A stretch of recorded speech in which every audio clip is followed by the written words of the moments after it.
Señores, buenas noches. Soy Federico Galeano. Bienvenidos a Líderes.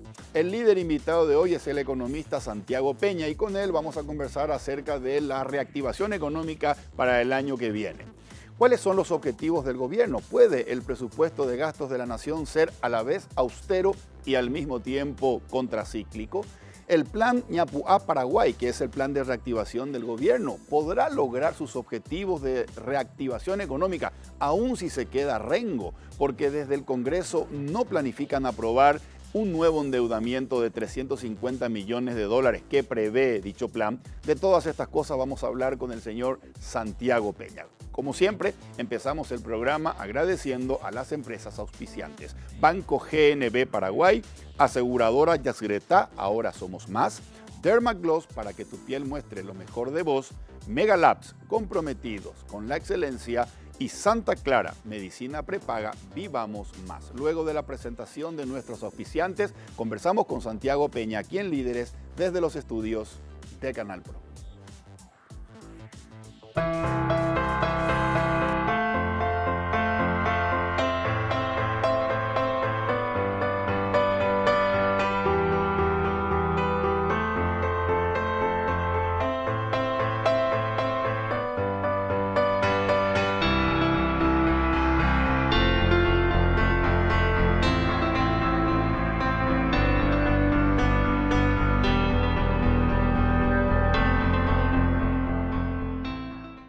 Aseguradora Yacyretá y General Seguro se fusionan y ahora somos más.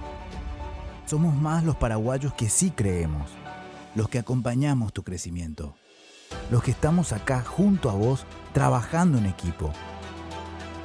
Ahora somos más los que siempre estamos cuando menos lo esperás y más lo necesitas. Dos empresas paraguayas, dos fuerzas nacionales que ahora son una. Aseguradora Yacyretá. Ahora somos más. Ser ultra es descubrir que la edad debe marcar momentos, no mi rostro. Al final del día, la crema noche protege el colágeno de mi piel y suaviza arrugas profundas, gracias a que contiene cronociclín e isoflavonas. Dermagloss Ultra Age más 50. Llévate bien con el tiempo. Las mujeres vivimos haciendo malabares, pero cuando estamos estreñidas, todo se nos complica. Para esos momentos de estreñimiento, elige Ciruelax, ahora en su nuevo tamaño, igual de efectivo y natural. Ciruelax al acostarse, resultados al levantarse. Hace un tiempo buscaba algo que me ayudara con los dolores articulares que aparecen con la edad y que complican mi día. Decidí probar Finartrit Advance. La fórmula 4 en 1 más completa desarrollada hasta hoy, que ayuda a mantener sanas tus articulaciones. Con Finartrit Advance, nunca dejes de moverte. Estoy en la mejor etapa de mi vida. Me siento como de 20. Volví a correr y para cuidarme tomo hidrolágeno todos los días. Así prevengo el desgaste articular, porque una cosa es tener 20 y otra cosa es sentirse de 20. Hidrolágeno, colágeno hidrolizado que alimenta tus articulaciones. Este es un anuncio que puede cambiarte la vida. ¿Estás viviendo o solamente estás despierto? Es tiempo de que vivamos más. Vivamos más el presente. El pasado ya pasó y el futuro depende del hoy. Vivamos más el trabajo, las ganas de ser cada día mejor. Vivamos más conectados, llamemos a saludar y subamos nuestras selfies con el mejor filtro. Ser auténticamente felices. Despertate, vivamos más.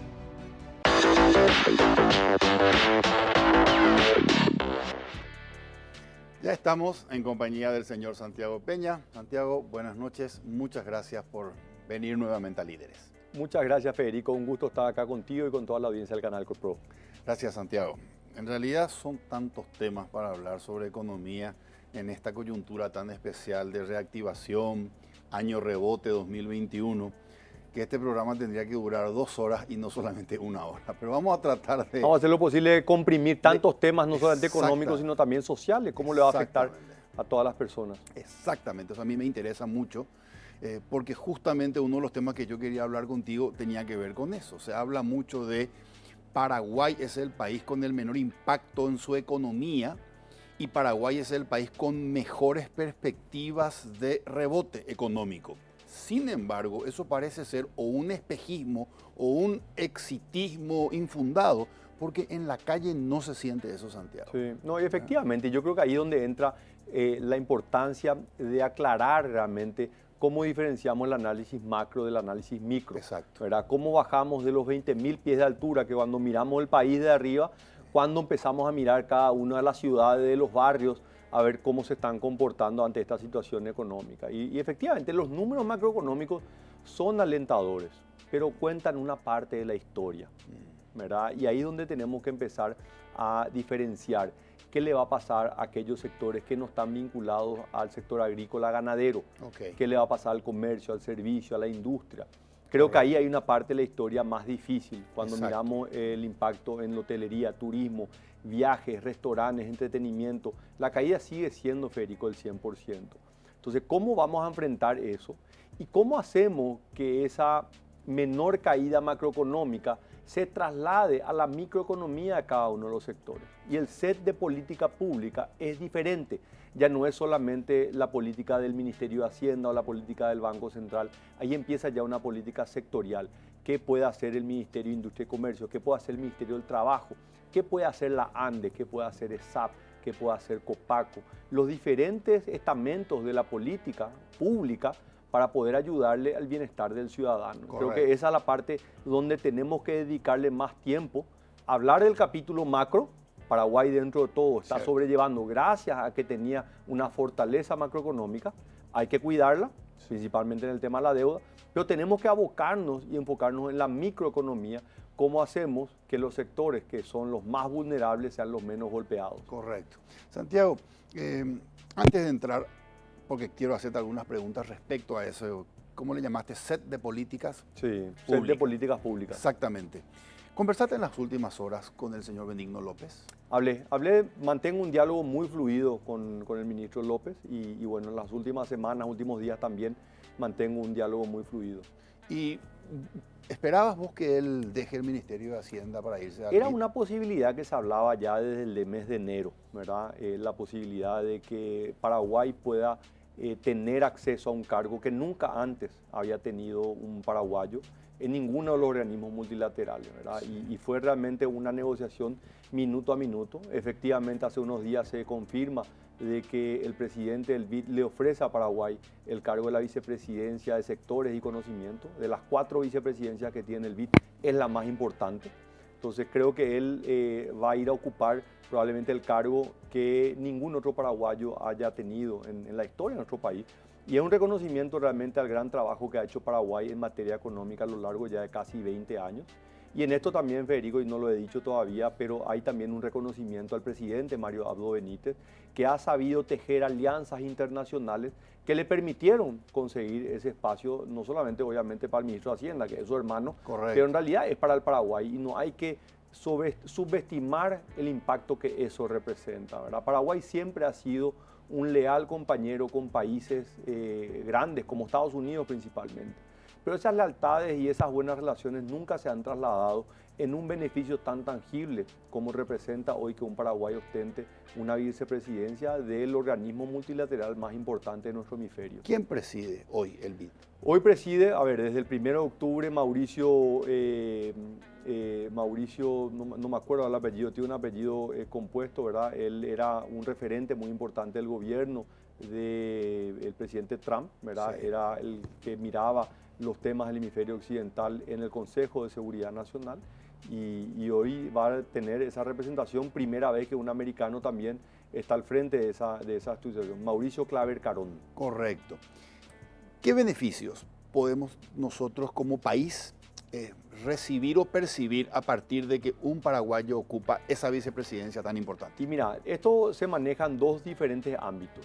Uno, en el nivel latinoamericano, ¿verdad? El ministro López va a tener que sentarse prácticamente con todos los presidentes de la República, de todos los ministros de Hacienda, de todos los países de América Latina, para discutir las agendas de reformas y de apoyo que hace una entidad como el BID, ¿verdad? Porque el BID hay que separar, ciertamente tiene un impacto tremendo en el rol como un prestamista, financia obras de infraestructura, pero en realidad su gran aporte es el conocimiento que trae a la mesa, con cerca de 1000 economistas y profesionales en diferentes áreas, que traen el mayor conocimiento a nivel mundial y que los trasladan a cada uno de los gobiernos. Entonces, si tenés un país como Brasil que quiere avanzar en reformas de pensiones, el BID le puede ofrecer una gama de profesionales que le permiten trabajar en eso. Entonces, por ese lado, él va a tener un roce internacional con diferentes líderes a nivel latinoamericano, que obviamente cuando se vayan a sentar, no se van a sentar con un vicepresidente, se van a sentar con Benigno López, ex ministro de Hacienda de Paraguay, un paraguayo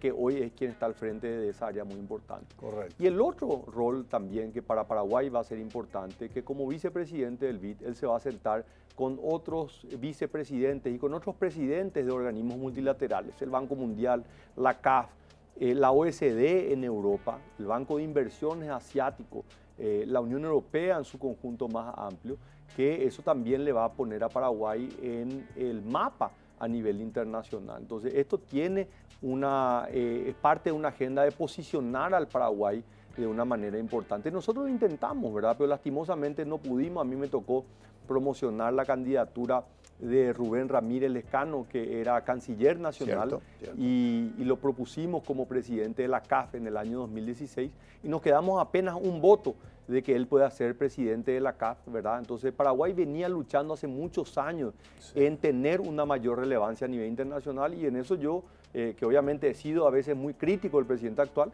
en esta tengo que reconocer que ha tenido la habilidad para tejer estas alianzas y conseguir esto para Paraguay. Ahora, está muy bien conocer estos beneficios que representa este tipo de alianzas y este tipo de conquistas. Ahora, el otro lado de la moneda, tu opinión como técnico.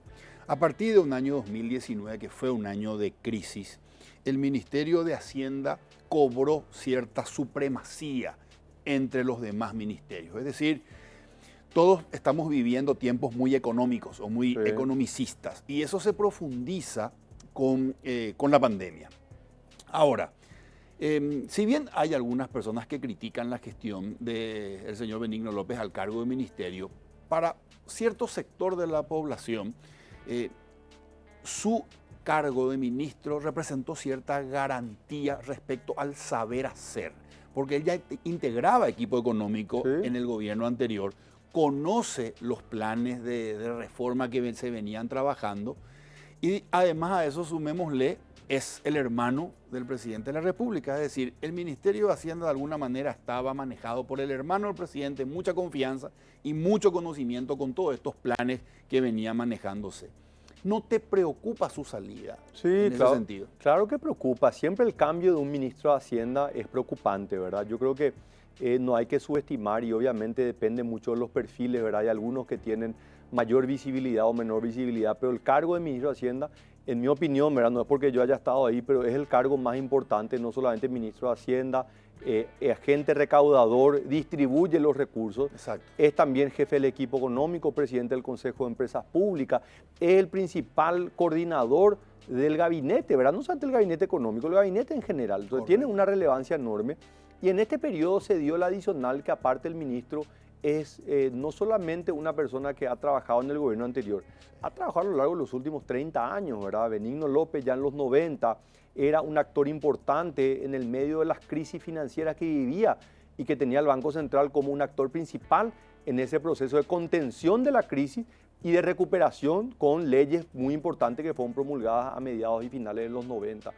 Si a eso otra vez le sumás que toda la experiencia que él tenía en el rol relevante que le cupo ocupar, y aparte, el hermano mayor del presidente de la República, obviamente eso le ponía a él en el eje central y eso ha sido tremendamente positivo, pero también muy desgastante para esa figura, ¿verdad? Porque el ministro de Hacienda no solamente tiene que lidiar con aquellos que están fuera del gobierno, tiene que lidiar con aquellos que están dentro del gobierno. Y todos, y eso también es parte importante de la tensión que existe en el Poder Ejecutivo, que cuando vos hablas con el ministro de Agricultura, para él lo más importante es la agricultura y la ganadería.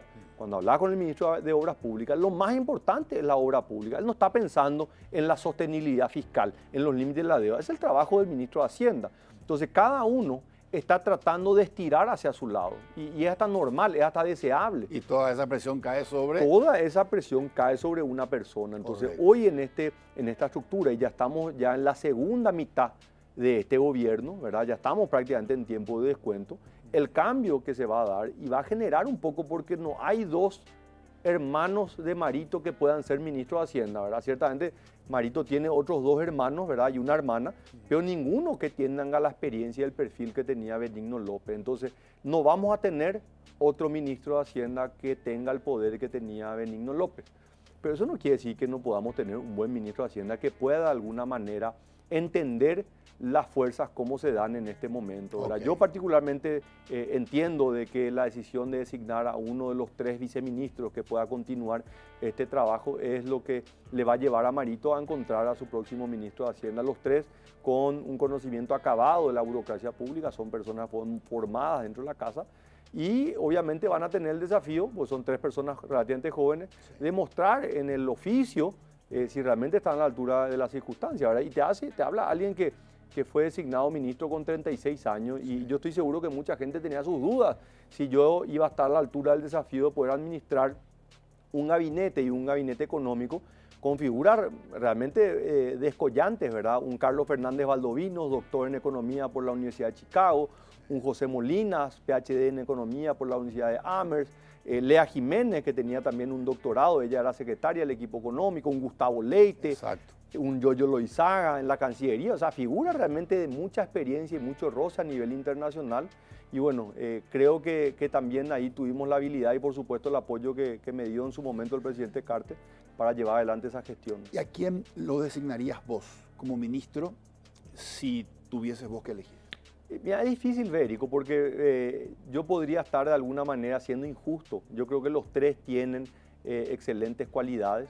Con los 3 me ha tocado trabajar, a los 3 los conozco en el ejercicio. Estamos hablando de Orué, estamos hablando de Óscar Llamosa, Óscar Orué y Carmen Marín, que es la nueva ocupa el cargo que tenía Humberto Colmán, exactamente, viceministra de Economía. Los 3 tienen, creo que igualdad de condiciones, ¿verdad? Sí te diría que yo veo en el caso del viceministro de Tributación un poco más de oficio en ese contacto exterior con los diferentes grupos de interés. ¿Y dónde yo vi eso? En lo que fue la reforma tributaria del año 2019. El año pasado pasamos una reforma muy importante, ¿cierto? Muy desgastante, un tema que siempre es de mucho desgaste.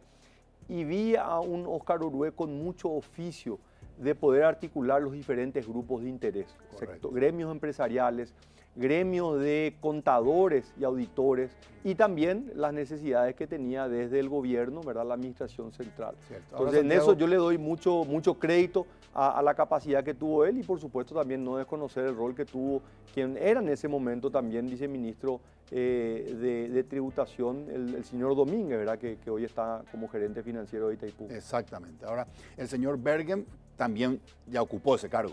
Ernesto obviamente está en un nivel ya superior, ¿verdad? Él fue un ministro de Hacienda, en mi opinión, muy bueno.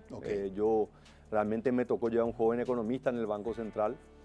Tiene muchísimo oficio, tiene personalidad, creo que sería hasta ideal, ¿verdad? Pero yo creo que, o por lo menos hasta donde yo sé, no es una opción porque sería de alguna manera desvestir un santo para vestir otro. Correcto.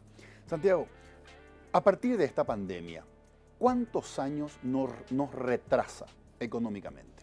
Mira, nosotros tenemos, y esto muchos son cálculos matemáticos, ¿verdad? O sea, nosotros ya tocamos el piso en el mes de abril, a partir de mayo la caída fue menor y ya a partir de junio, julio empezamos a ver una recuperación, primero muy rápido, un rebote rápido, y después ya empezamos a ver que el crecimiento empieza a mermar, empieza a haber un crecimiento más lento y es natural, ¿verdad? Esto es como el rebote caes y enseguida hay un rebote, pero después empieza gradualmente un proceso de recuperación.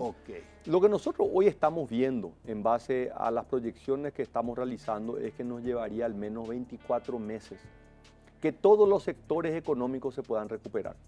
Porque no es lo mismo hablar en cuánto tiempo la economía podría llegar a un crecimiento del 3,5%. Yo creo que podríamos llegar al 3,5% el próximo año con una buena campaña agrícola, con una buena producción de energía eléctrica. O sea, que haya lluvias, que los ríos puedan fluir, que haya agua y que eso ayude a la agricultura, a la ganadería y también a la generación de energía. Pero en eso podríamos cometer la equivocación que vemos a grandes sectores, principalmente los que generan mayor mano de obra, que están sumidos en una crisis y la caída sigue siendo del 70-80%. Correcto. Entonces yo creo que nosotros vamos a ver una recuperación paulatina en los próximos 2 años de todos los sectores económicos, porque Cierto. lleva también tiempo ir acomodándose. Sí, Hay sí, algunos sí.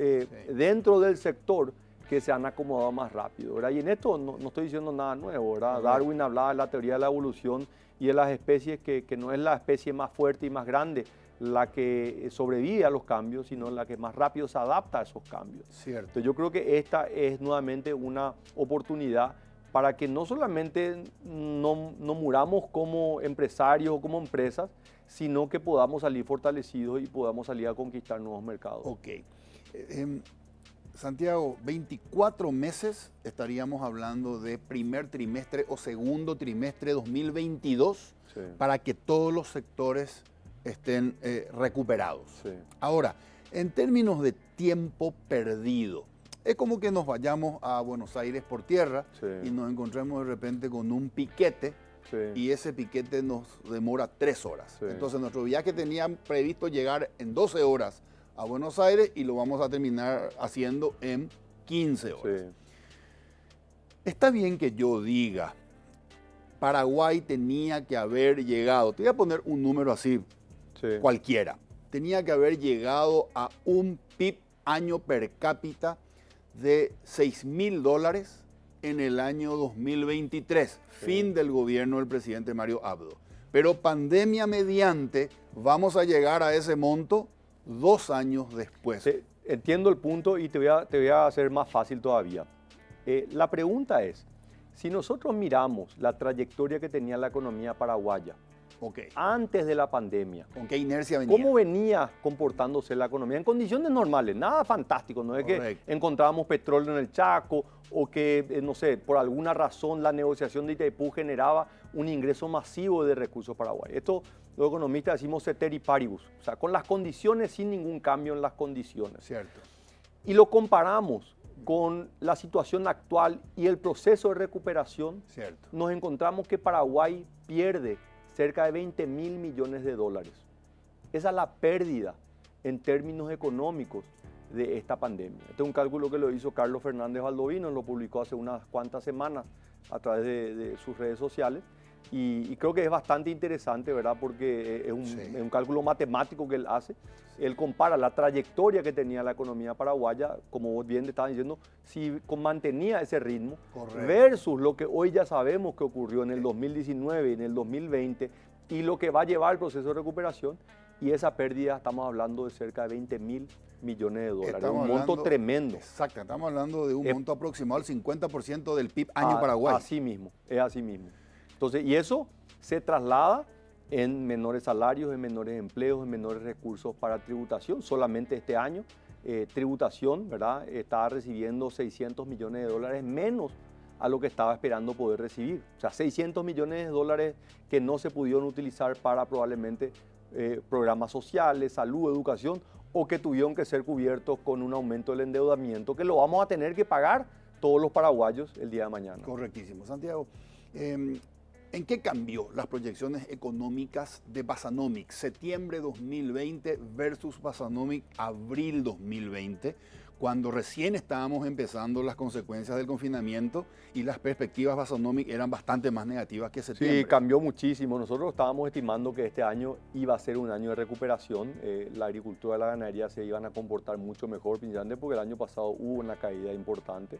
Lo mismo en generación de energía eléctrica. Sí. Teníamos una previsión de cerca del 4% en septiembre del año pasado y en abril sacamos un número de una caída del 3%. O sea, el número el mismo, el signo fue lo que cambió, ¿verdad? En vez de crecer 4, 4 iba a caer 3,5. iba a caer 3,5. 3,5, ¿verdad? Entonces es un cambio muy importante. Pero cuando pones en el contexto, Federico, de todos los países del mundo y América Latina, Sí. y efectivamente el de Paraguay es un número bastante razonable. Mira, un país como Perú, que vos decís, la estructura económica del Paraguay no es una estructura muy diferente a la de Perú en términos de PIB per cápita, niveles de deuda, desarrollo económico relativo. Somos países relativamente muy parecidos. Paraguay va a caer 2%, Perú va a caer 14%. O sea, es una debacle económica. En el caso de Argentina, nosotros estamos a punto de ver un colapso de la economía argentina nuevamente, ¿verdad? Y eso obviamente va a tener también un impacto a nivel local, ¿verdad? O sea, realmente nosotros tenemos que de alguna manera poner en perspectiva dónde estamos para poder evaluar realmente con una objetividad, decir, cierto, estamos mal, pero realmente estamos en un contexto tremendamente difícil para todos los países. Correcto. Santiago, si te entendí bien, a un mes después de haber empezado las medidas de cuarentena, abril 2020, las proyecciones de Basanomic eran la economía paraguaya va a tener un crecimiento negativo 2020 de menos 3,5. 5 meses después de aquel Basanomic de abril, en septiembre, la nueva proyección Basanomic de crecimiento económico es menos 2%. Así mismo, nosotros hoy estamos estimando que la caída podría ser de menos 2%. Mucho más optimista que hace 5 meses atrás. Mucho más optimista y en principio esto se da porque vimos en abril la mayor caída y vimos rápidamente que en mayo ya empezó a haber una recuperación. Entonces tocamos fondo en abril y empezamos a recuperarnos, ¿verdad? Entonces yo creo que ahí también nuevamente Paraguay ha hecho bien la tarea en materia de lo que fue el inicio de la cuarentena, ¿verdad? Hubo una adhesión muy importante, hubo mucho control por parte de las fuerzas de seguridad y eso ayudó también que se pueda contener y no haya un contagio masivo. Por supuesto que los números no son para nada alentadores, el número de fallecidos, de contagios, pero en realidad hoy tenemos ya una economía que está prácticamente normalizada, sin tantas restricciones, excepto todavía estos segmentos, estos sectores que son los que están más perjudicados, ¿verdad? Entretenimiento, hotelería, turismo, restaurantes. Correcto. Santiago, teniendo en cuenta que este año vamos a tener un año de contracción, el año que viene los números deberían ser positivos. ¿De cuánto estamos hablando? ¿Un crecimiento económico 2021 de aproximadamente cuánto por ciento? Y mira, nosotros no estamos siendo muy optimistas en esto. Hay muchas luces amarillas, ¿verdad?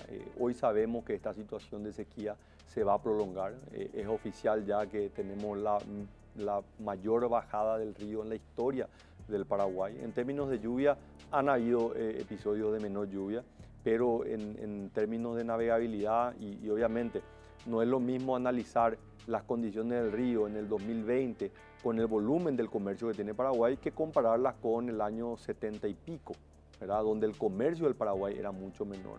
Entonces el impacto va a ser que fue la mayor bajada histórica. Que fue la mayor bajada histórica. Entonces las condiciones son diferentes y va a tener un impacto en la economía mucho mayor. Entonces ya empezó, Santiago, perdón que te interrumpa, la siembra 2020-2021. Sí, o sea, están todos atentos, ¿verdad? O sea, que tienen que preparar el suelo y ante la primer lluvia salen a sembrar. Todavía no tenemos evidencia de que todas las zonas hayan salido a sembrar. Hay algunas que están empezando ya a sembrar. Pero hay mucha preocupación, están todos esperando que a finales de octubre se puedan empezar a dar las primeras lluvias importantes.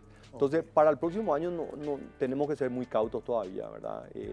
Las señales no son alentadoras.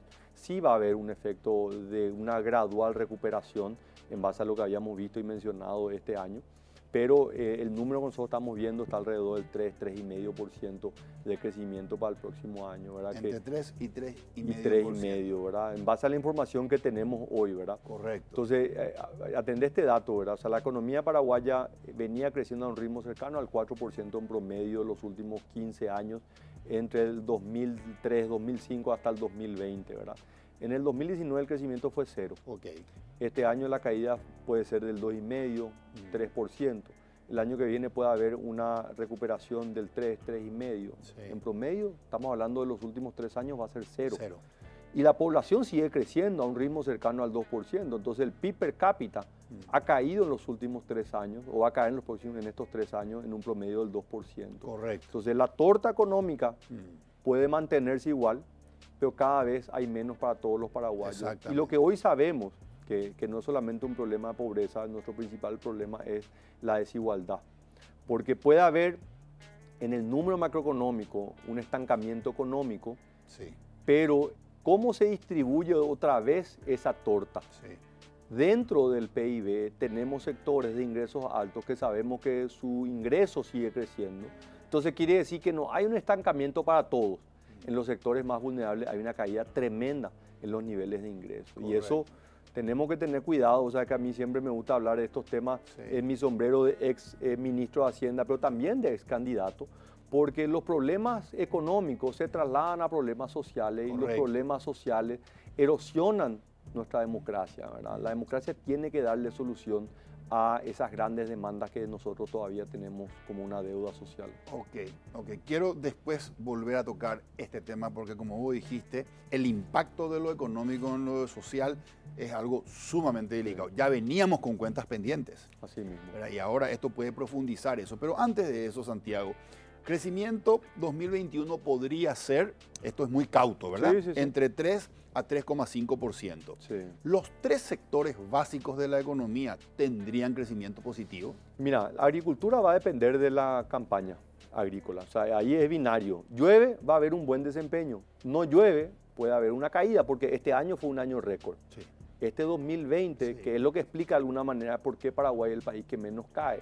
Porque en realidad hay un efecto matemático de la caída del 2019 del sector agrícola Cierto. a una recuperación.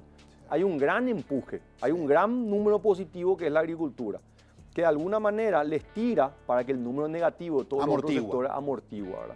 Para el próximo año no tenemos eso. Entonces, si al menos no se iguala la agricultura a lo que fue la producción de este año, va a tener una caída de la agricultura. Cierto. Y sabes que los otros sectores no van a tener un impacto rutilante. O sea, nosotros hoy no estamos hablando de grandes proyectos de inversión que van a tener un impacto y que pueden mover la aguja, ¿verdad? La inversión extranjera directa en Paraguay sigue siendo muy baja. Entonces se habla de este proyecto EcoGreen que quieren producir biocombustible, ¿verdad? Es una buena apuesta, Cierto. probablemente va a ser la inversión más alta en la historia del Paraguay, cerca de 800 millones de dólares. Bueno, ojalá se pueda materializar. Eso sí puede impactar positivamente. Y otros de este tipo que creo que pueden ayudar en lo que es el gran desafío que tiene el Paraguay de desarrollar de manera industrial esta economía, generar valor agregado. Correcto. ¿Y cuáles son, Santiago, tus expectativas respecto a la recuperación del empleo, que está muy asociado con sector Sí. secundario, construcciones, Sí. y sector comercio? Sí. Estos sectores, si no crecen, no van a tener la capacidad de absorber Sí. la cantidad de gente que ha quedado sin su trabajo este Sí, año, ¿verdad? y ahí entra este set de políticas microeconómicas Exactamente. que hablamos al comienzo, ¿verdad? Y el gobierno tiene una manera indirecta de darle mucho apoyo, ¿verdad? Te voy a dar un ejemplo, el tema del combustible. Sí.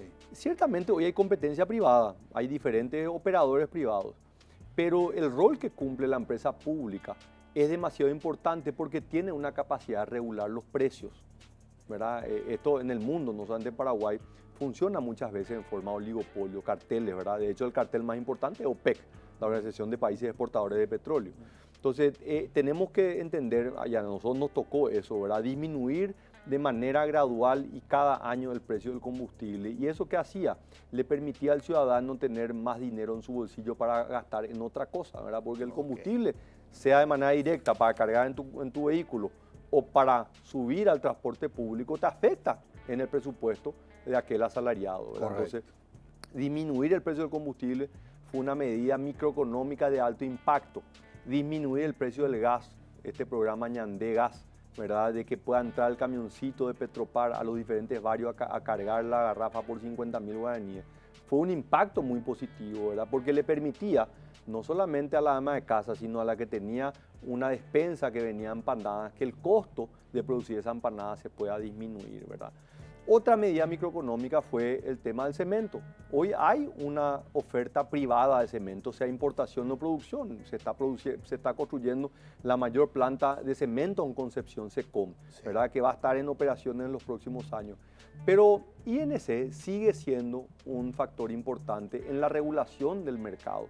Cuando INC tiene problemas y disminuye su capacidad de entrega de cemento, el precio aumenta automáticamente.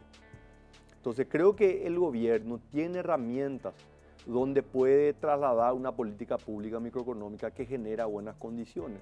Lo mismo pasa con la ANDE, lo mismo pasa con ESAP, ¿verdad? Que pueda implementar inversiones y una gestión eficiente que permita que haya menos cortes, que haya más disponibilidad de agua. O sea, imagínate, hoy en estos días estábamos viendo un intercambio en redes sociales donde ESAP decía: queremos informarles que no hay agua potable porque el suministro de la ANDE se vio discontinuado. Y le responde la ANDE en el tuit, dice: no señores, queremos avisarle a la ciudadanía que los problemas de electricidad del ESAP no tienen nada que ver con la provisión de la ANDE, o sea, es un problema de ellos nada más. Correcto. Entonces, eso no es una buena política pública y no te muestra mucha coordinación entre dos empresas públicas que tienen una enorme influencia en el bienestar de la ciudadanía, ¿verdad? Ok. O sea, el Pirebaí, la gente cuando se va a la luz Exacto. con 40 grados de calor, es tremendo, ¿verdad? Y por otro lado nos llenamos el pecho de orgullo diciendo que somos los mayores productores de energía eléctrica. Exacto. Santiago,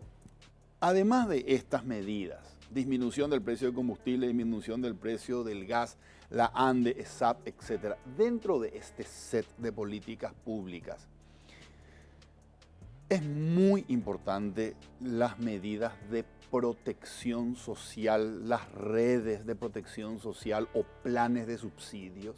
Son fundamentales, ¿verdad? Lo que sabemos hoy de la historia, cerca de 500 años desde que Adam Smith sacó su libro La riqueza de las naciones y se le identifica como el padre de la economía, vimos que la humanidad ha vivido diferentes episodios de crisis. ¿Qué sabemos hoy de las crisis? Las crisis no destruyen riqueza, lo que hace es distribuye la riqueza. Y lo que se acentúa es la desigualdad. ¿Qué quiere decir?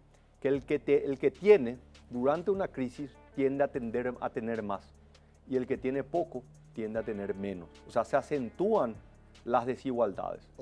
Por eso que la política pública nuevamente juega un rol importante de contener ese aumento de la desigualdad. Cierto. Y ahí entran estas redes de protección social. Ahora Donde el Estado dice, todos quieren que el Estado le ayude, todos. Yo te puedo asegurar que vos le hablas al empresario más acaudalado, con más empresas, y él quiere que el Estado de alguna manera le ayude a sostener sus negocios. Ahora, ¿cuál es el rol fundamental desde el Estado? Ayudarle al que camina y quiere correr, ayudarle al que corre y quiere volar, o ayudarle primero a aquel que está en el piso y todavía no se puede parar. al último.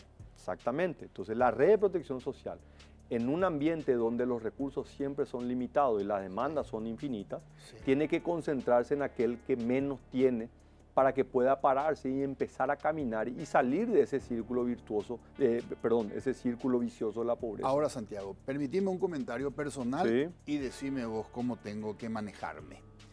Yo veo en las noticias que han aumentado la cantidad de personas que reciben los planes Sí. o ha aumentado el monto que se destina Sí. para esos planes. Y no sé si decir, bien, el Estado está presente, o tenerle miedo porque digo, epa, esto puede ser una argentinización en donde ya van al extremo opuesto, Sí. donde ya se está destruyendo la cultura del trabajo y todo el mundo reclama un plan. Un temor es muy válido el temor que tengo yo y creo que lo que hemos vivido este año 2020 con un aumento tremendo de programas sociales, el Putuboña, Angarecó, Exactamente. esto corremos el riesgo de que ese segmento que no es pequeño, estamos hablando más de 1 millón de paraguayos, Sí. diga yo quiero nuevamente mi Pitubó, yo quiero traer mi Angarecó el próximo año, porque la situación no va a estar fácil. Entonces ahí es donde va a requerir una comunicación muy clara por parte del gobierno y una posición también muy clara en decir, nosotros tenemos que contener, pero no hay política social más eficiente que la generación de empleo. No hay, no existe. ¿Cómo nosotros podemos generar empleo? El Estado no puede ser el generador de empleo, es la iniciativa privada. Entonces, ¿qué necesita el empresario? Primero, para no desvincular más trabajadores. Ok. Y cuando paró la sangría, ahí tiene que decir, ok, ¿qué necesita ahora para aumentar el número de contratados? ¿Cómo hacemos que el desempleo disminuya en Paraguay? Y ahí nuevamente empezamos a ver, ¿qué es lo que le preocupa al empresario? Al empresario le preocupa que si es proveedor del Estado, que haya un sistema de contrataciones públicas transparente, que le permita competir libremente y que el mejor producto al mejor precio pueda ser el que le vende, ¿verdad? Finalmente el Estado es el principal o el mayor contratante que hay. Sí. El otro elemento, seguridad jurídica. ¿Qué seguridad yo tengo como empresario de que no va a venir una competencia y porque tiene vinculaciones con el poder de turno o con un juez o un fiscal, no me va a hacer intervenir mi negocio o no me va a cerrar o no me va a caer de alguna manera una agencia de control? Porque acá la gente dice, no, está bien, yo no me meto con el gobierno, yo no soy proveedor del Estado. Mentira. Todos tenemos de alguna manera una vinculación con el Estado, porque todos de alguna manera tenemos que hacer un trámite que involucra a una oficina pública. Entonces necesitamos que haya un gobierno, una administración pública eficiente, una burocracia que le sirva realmente a todos los ciudadanos, ¿verdad? Para que el ciudadano diga a la pucha, yo me entusiasmo. Yo hoy, sabes que no solamente no voy a echar a mi gente, sino que voy a contratar más. Yo tengo una línea de producción, voy a comprar otra más, voy a hacer más cosas. Y eso también requiere un control tremendo sobre uno de los grandes flagelos que es el contrabando. Ok. Santiago, dentro de esto que necesitamos, porque estoy absolutamente de acuerdo contigo, ¿verdad?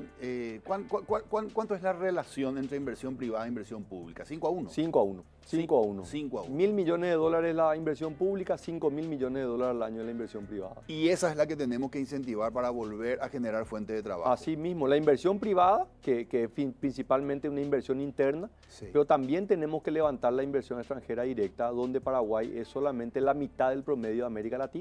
Nosotros invertimos en promedio 2,5%, el promedio de América Latina es 5%. Un país como Chile tiene alrededor del 20%, o sea, tremendo. Estamos hablando de inversión extranjera directa como porcentaje de la economía. PIB, de la economía, exactamente. Y lo nuestro es 2,5%. 2,5%, es el más bajo de todos los países de América Latina. Correcto.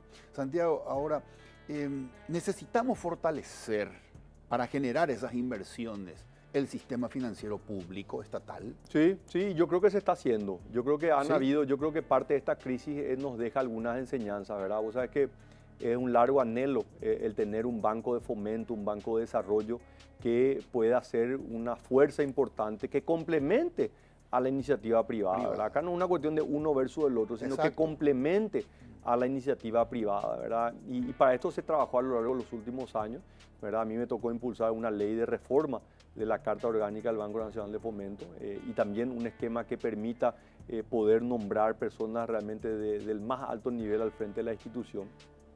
Y eso ha servido muchísimo en este momento de crisis que ha salido realmente a ponerle pecho a esta crisis. Probablemente le queda todavía un largo camino por delante, pero el Banco Nacional de Fomento que vemos hoy es un banco de fomento mucho más importante que el que teníamos apenas 5 o 6 meses atrás, antes de la pandemia, ¿verdad? O sea, de hecho, hoy sabemos que el Banco Nacional de Fomento es el banco que más créditos ha dado bajo la figura del FOGAPI. Correcto. ¿Verdad? Entonces, ha habido un cambio importante, ¿verdad? Yo creo que no es todo negativo, yo creo que esta pandemia también nos está dejando algunas lecciones que había sido que sí se puede, ¿verdad? Cuando hay determinación, cuando hay personas adecuadas en los lugares adecuados, se puede generar un cambio que estoy seguro va a ser un cambio permanente. Cierto. Santiago, en el último informe de Basanomics, yo leí la recomendación de ustedes, de Basa, Banco Basa, el equipo económico de Banco Basa, que decía que lo recomendable sería que el déficit fiscal 2021 no supere el 4%, y lo recomendable sería que este gobierno finalice en el año 2023 de nuevo dentro de lo que dice la ley de responsabilidad fiscal, que es 1.5. 1.5. Esa es la recomendación de ustedes. Ahora la pregunta es, si yo sigo tu recomendación, ¿cómo financio las medidas contracíclicas 2021 teniendo en cuenta, yo no sé si el Congreso me va a autorizar a seguir emitiendo deuda? Entonces, te doy el ejemplo, te voy a responder un ejemplo. En el año 2002, Paraguay estaba en una situación de cesantía de pagos, no estaba honrando su deuda, Paraguay entró en default selectivo. Venía en el periodo más largo de recesión, ¿verdad? Que venía ya del 97 hasta el 2002. Todos los años la economía venía cayendo, ¿verdad? Estábamos probablemente en la peor situación económica de nuestra historia. Los salarios no se podían pagar en tiempo y forma, obviamente la inversión pública era casi nula. Los programas sociales no existía Tecoporá, adultos mayores. Y asume en agosto del 2003 el gobierno de Nicanor Duarte Fruto y el ministro de Hacienda Dionisio Borda. Y ellos implementan un plan económico de mucha austeridad. De hecho, en el año siguiente, en el año 2004, Paraguay ya tenía un superávit, un ahorro fiscal. Y la economía empezó a crecer. Entonces, hay varias formas de hacer crecer a la economía, hay varias formas de generar los incentivos adecuados. El gasto público puede complementar, pero no va a impulsar el crecimiento económico. El crecimiento económico viene del sector privado. Y la capacidad que tenga el sector público de convencerle al sector privado de que salga a invertir. Una de esas herramientas es tener una política austera del déficit fiscal. Entonces el argumento de decir, no, si nos salimos a invertir, la economía no va a crecer, es una falacia. La inversión pública es muy importante, pero no puede estar por encima de la sostenibilidad fiscal. ¿Entendés? Por un lado hay que hacer inversión, estamos todos de acuerdo, pero por otro lado tenemos que mantener el equilibrio fiscal. Volver a la cordura. Volver a la cordura, porque cuando tengamos otra crisis como la que tuvimos este año, no vamos a tener más un nivel de deuda del 20% del PIB. Ok, pregunta para vos. La señora Marín, viceministra, Sí. dijo hace poco, nosotros tenemos un plan para continuar fogoneando la reactivación económica. Se llama Ñapuá Paraguay y prevé 2021 2.513 millones de dólares de inversiones, sumando lo social con inversiones en obras. Sí. Para llegar a esa inversión de 2.513, necesitamos la aprobación de un nuevo endeudamiento de parte del Congreso de 350 millones de dólares. Teniendo en cuenta lo que vos me acabas de decir y suponiendo que vos seas un congresista, ¿le aprobás? No. No, porque nuevamente los 300 millones vienen encima de los más de 2.000 millones que se autorizó este año, ¿verdad? Encima de lo que ya tenía el presupuesto, que eran unos 600 millones de dólares. Cierto. Y hoy se está discutiendo en el Parlamento un presupuesto para el 2021 que ya tiene 1.600 millones de dólares. Entonces, la posición mía, ¿verdad? Y que obviamente lo he dicho públicamente y también en privado con los colaboradores del ministro de Hacienda, es que nosotros tenemos que tratar de bajar lo más rápido posible ese déficit fiscal que se está yendo de las manos, ¿verdad? Este año va a cerrar entre 6 y 7%. Si nosotros no hacemos estos ajustes, no se va a poder bajar el próximo año un 4%. Y ahí sería muy injusto entregarle al próximo presidente en un nivel de el 3,5% y que él tenga que tener la responsabilidad de hacer el ajuste. O sea, a este gobierno se le ha dado todas las facilidades. Ya el año pasado se duplicó el déficit fiscal del 1,5% a casi 3%. Cierto. Y yo creo que nobleza obliga a ellos tener que entregar una administración fiscal al menos en las mismas circunstancias que él la recibió en el año 2018. Porque si no estamos rompiendo uno de los criterios más importantes de la política económica que le ha favorecido al Paraguay, que es implementar políticas de Estado con una visión a largo plazo y no solamente políticas de gobierno. La política fiscal, la política monetaria, que se inició a través de reformas importantes a comienzos de los 2000, fue la clave para que Paraguay tenga el desempeño macroeconómico que tiene hoy, que es una condición necesaria, pero no suficiente. Correcto. Pero nosotros no podemos destruir los cimientos de la economía. Entonces, este gobierno tiene la gran responsabilidad, así como se le dieron todas las herramientas para aumentar el gasto, de hacer los ajustes necesarios para que el presidente que asuma el 15 de agosto del 2023 no tenga que pagar la fiesta que se tuvo en este gobierno. Santiago, en este momento nuestra deuda como porcentaje de nuestra torta económica total es de 31%. Así mismo. ¿Cuál es el porcentaje máximo a partir del cual ya no podemos seguir tomando deuda? Vos sabés que en diciembre veníamos hablando como parte de las reformas que quería encarar el gobierno y el Ministerio de Hacienda era modificar la ley de responsabilidad fiscal. Que realmente ha sido realmente un gran mérito. Crear una 2.0. Crear una reforma, una ley de responsabilidad fiscal 2.0. Parte de esa discusión pasaba si, aparte de tener un déficit del 1,5%, con alguna cláusula que le dé flexibilidad, es decir, tengamos otra cláusula o otra regla que diga la deuda nunca puede ser mayor del X%. Ok. Entonces, hablábamos, y bueno, ¿y cuánto puede ser ese número? Y digamos que sea 30%. Y cuando hacíamos los análisis de sostenibilidad de deuda, decíamos, bueno, Paraguay podría llegar a un 30% si las cosas salen mal en un periodo de una década. Lo llegamos en 5 meses. Entonces, nosotros hoy estamos en una situación de peligro. Nosotros tenemos que revertir rápidamente esto. Porque si no, nos va a pasar lo que le pasó a todos los países y es lo que sufre Argentina. Y el ministro de Hacienda que venga y va a decir el mismo argumento que utiliza el ministro de Economía de Argentina. Bueno, no hay que tenerle tanto miedo a la deuda y a la inflación. Nosotros tenemos que atender a los programas sociales. Siguen endeudando, siguen emitiendo de manera inorgánica y siguen empobreciendo a aquel pueblo que quieren supuestamente ayudar. Correctísimo. Esto es como la ley de la gravedad. O sea, vos la podés discutir, pero al final vos sabés que la ley de la gravedad es una. Exacto. Santiago, tengo que hacer una pausa y quiero que me digas a la vuelta de la pausa, por favor, de haber sido vos presidente de la República y de haberte tocado gestionar esta crisis, ¿qué hubieses hecho diferente? Por favor. Hacemos una pausa y regresamos para cerrar el programa con el señor Santiago Peña.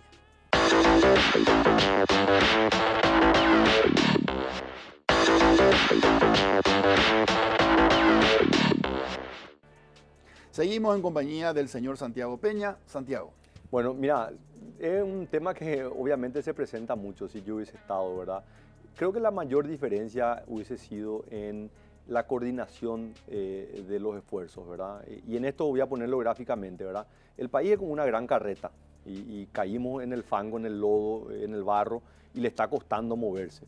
El problema es que si no tenés una cohesión, un equipo organizado, cuesta que se mueva y que salga del fango, ¿verdad? Yo creo que lo que tenemos hoy es un equipo que está sentado en la carreta. Okay. Hay muy pocos que están empujando para adelante, creo que hay algunos que están empujando para atrás, ¿verdad? Entonces, si hay algo que yo creo que me hubiese diferenciado es movilizar a un equipo humano dentro de la burocracia pública que empuje todos en la misma dirección. Es lo que yo siento que teníamos en el gobierno anterior y que se perdió por una cuestión del diseño político del equipo que le hizo llegar a Mario y que obviamente está gobernando con él, ¿verdad? Entonces son muchas individualidades en una burocracia que necesita tener un equipo cohesionado. Correcto. Santiago, a partir de la pandemia se le dio mucha liquidez al sistema financiero privado y también garantías para que se incentiven los préstamos, pero sin embargo, 6 meses después de haber iniciado la cuarentena, el nivel de crédito desembolsados no está a la altura de lo esperado o de las necesidades. ¿Por qué pasó eso?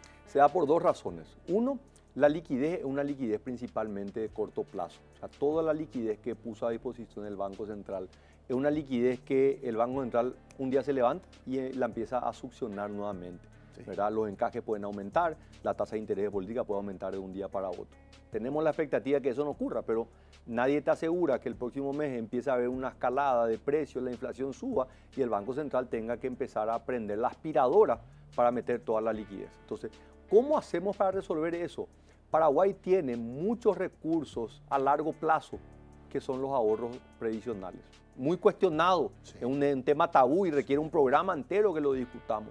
Y para eso necesitamos un órgano que controle cómo se utilizan esos recursos, la superintendencia de fondos previsionales. Si hubiésemos tenido una superintendencia de fondos previsionales, hubiésemos tenido recursos a largo plazo, que es lo que necesita hoy un emprendedor, un empresario, porque nuestro problema no es tomar un crédito hoy y pagarlo en 12 meses. Yo necesito tomar un crédito hoy y pagarlo en los próximos 10 años. Correcto. Ahí nosotros vamos a recuperarnos de esta situación, porque si no estamos simplemente trasladando el problema para el próximo año. Pero no quiero ser tan negativo en el sentido de que sí ha habido un incremento importante, probablemente la expectativa era mayor. Sí. ¿Verdad? Y pasa lo mismo en la actividad económica, ¿verdad? El gobierno hizo muchísimo, pero sin embargo caímos 2%. Si no se hubiesen hecho muchas de las medidas, probablemente la caída hubiese sido 14% como tiene Perú. Absolutamente de acuerdo, absolutamente de acuerdo. Santiago, el gobierno pidió prestado 1.600 millones de dólares y más, creo que 390 o 490 más. Y antes que llegue ese dinero, el Banco Central le adelantó 500. Sí. ¿Se le devolvió eso? Están en proceso, no tengo los últimos números, pero sí sé que se le está pagando gradualmente y ellos están obligados por ley a tener que cancelar eso antes de fin de año, perdón. Correcto. Están obligados a pagar este año. Este año. Correcto. Es un crédito, el Banco Central te puede dar crédito durante el año, es un adelanto de corto plazo. Cierto. En el sistema financiero, Santiago, el promedio de las tasas activas está cayendo. Sí. Eso puede generar que en el año que viene la tasa pasiva, es decir, el interés para el inversionista, sea cero y se vea obligado el inversionista a buscar otras opciones de inversión. Nunca va a ser cero, ¿verdad? El costo del dinero nunca va a ser cero, pero sí está bajando, de hecho hoy ya está bajando por esta liquidez de corto plazo que hay en el mercado. Pero esto ofrece también una oportunidad porque estamos viendo una gran demanda del inversor sobre inversiones en el mercado de capitales. Y yo creo que esa es una buena noticia para Paraguay. Paraguay tiene un mercado de capitales muy pequeño. De vuelta, este es un tema para que lo discutamos ampliamente. Cierto. Pero está habiendo mucho apetito por parte del inversor que antes depositaban un CDA y le generaba un 7, 8, 10% en guaraníes. Hoy no le pagan. Hoy con suerte le pueden pagar 5 o 6%. Entonces se está yendo a mirar al mercado de capitales un bono a 5 o 10 años que le va a pagar un 10, 11, 12%. Ok, así que próximamente le vamos a invitar acá al amigo Rodrigo Callizo para que nos Sí, explique totalmente. cómo Y ahí está también nosotros tenemos a través de Basa Capital, Gustavo Rivas, un gran conocedor del mercado de capitales que puede también lo vamos a ayudar. Exactamente. Santiago Peña 2023. ¿Vas a ser precandidato a presidente de la República? La pregunta es si estoy dispuesto y la respuesta es sí, ¿verdad? Ahora, yo creo que el principal tema que hay que responder es si el candidato está dispuesto. Yo estoy dispuesto, lo dije al día siguiente de haber perdido la interna en el 2017. Yo puedo asegurarle a la ciudadanía que yo voy a hacer, y hoy no estoy en condiciones, le estaría mintiendo, porque el ser precandidato de un movimiento es un esfuerzo tremendo, ¿verdad? Uno tiene que convencer a referentes importantes que te pueden gustar o no te pueden gustar, pero son los que de alguna manera te generan ese soporte político. Y después tener los recursos para salir a convencer a la ciudadanía, ¿verdad? Y lo digo de una manera muy abierta porque creo que son las tres condiciones. Primero, la voluntad de la persona de ser candidato. Luego, la voluntad de un grupo político que le dé ese apoyo. Y lo tercero, tener los recursos para llevar adelante una campaña nacional. Excelente. Pero empezamos con la Lo más importante, la primera pregunta está respondida. Exactamente, exactamente. Un enorme gusto conversar contigo en Líderes Santiago. Muchas gracias, Federico. Un gusto también y un saludo a toda la audiencia. Gracias.